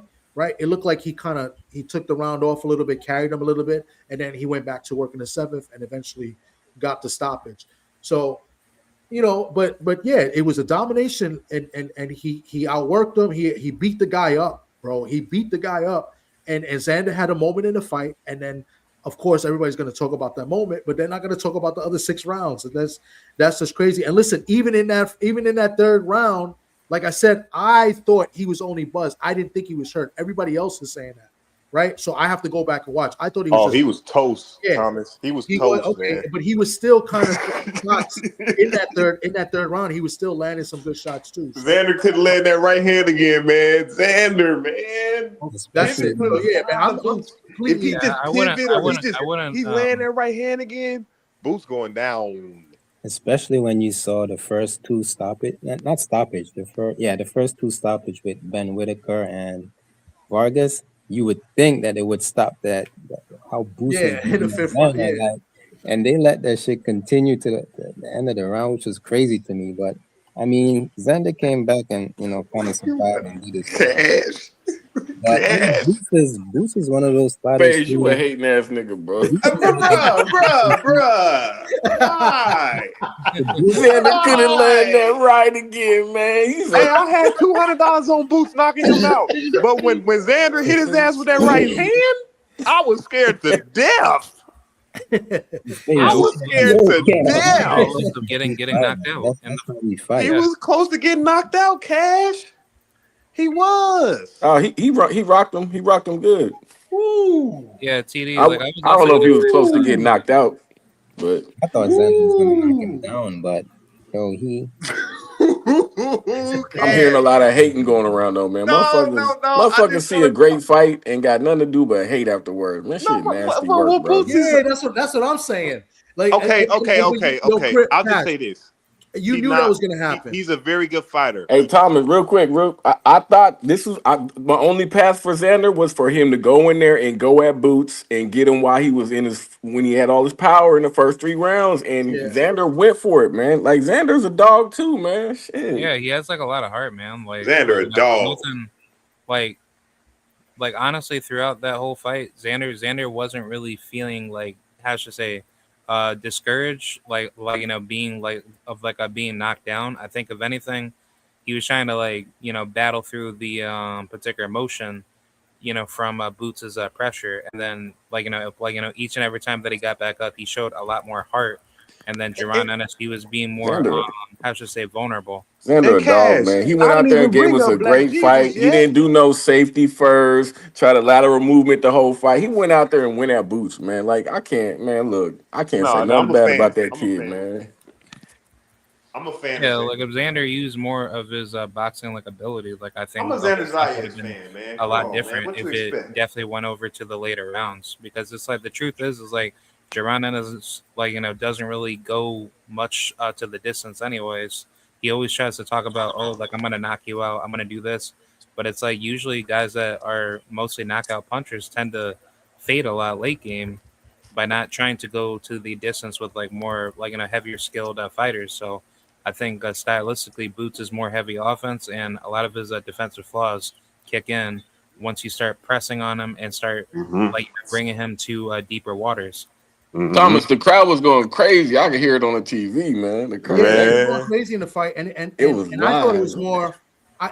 Before the fight, I predicted that Boots would have more fans because Xander has not really fought in a big arena in New York. He's only fought in the theater. So, and they never really sold out the theater, which only holds about 5,500. So I thought Boots would have more fans. So as the card was going along, there was obviously more Puerto Ricans in the crowd. You could hear them, but there were a lot of Boots fans. So I would say it was close to 50-50 because when you heard the Boots, it wasn't boos, it was Boots. They were yelling. So, but there was, it was about 50-50. So it's a lot of broken hearts and a lot of happy fans, but there was no craziness. Everybody was respectful. A lot of broken hearts. Hey, look at this guy, man. A lot of Philadelphia Boots fans were being disrespectful to Xander. There's no loser in a fight like that. He said Xander ain't no dog. It's how you lose, man. You can lose a fight like that and you still a winner, though, man. Motherfuckers can't talk no shit about Xander. He's still a winner. Some booze, hey, this guy said Xander ain't no dog. Xander's a dog, bro. Xander is a fucking dog. He's a dog, man. Why this guy hating in the chat, man? Yeah, I don't understand that. I don't understand, man. If he wasn't a dog, he would have quit. He would have ran. He would have ran if he wasn't no dog. Yeah, Xander a dog, man. In the second round. Xander a dog, man. That's crazy. That's a hating comment. Yeah, that's you can't say a hater ass fucking comment. I agree with him what he was saying about Xander's power. You wouldn't do it yourself either. No, but I do agree with him about Xander's power because I've been saying that I didn't think Xander really has much power, but with this fight, he might have more confidence. He might have more confidence in his power going forward. So we'll see what Xander does in this next fight. But yeah, I've always said that Xander's power was limited, compared to other Puerto Rican fighters that we loved and that's a fact, Thomas. After seeing that, he don't really got to do all that extra lateral movement on a lot of people, man. He could sit down on some shots and fuck some people up, man. Yeah. Exactly, Cash. I love that you said that. He can punch. Yeah, but I was also gonna say, what's up, Southern T? Salute, bro. Yeah, I was also gonna say, Xander's. What's good, brother? What's good? Oh, I agree. Hey, Thomas, I just want to say, Thomas, I heard you say 3 or 4 times. You said you don't think Boots was as hurt as everybody else. I'm with you on that, Thomas. I don't think he was as hurt as everybody think he was. I do think he was. I think he was hurt, but hurt people don't. Hurt people mechanics don't work like that. You know what I mean?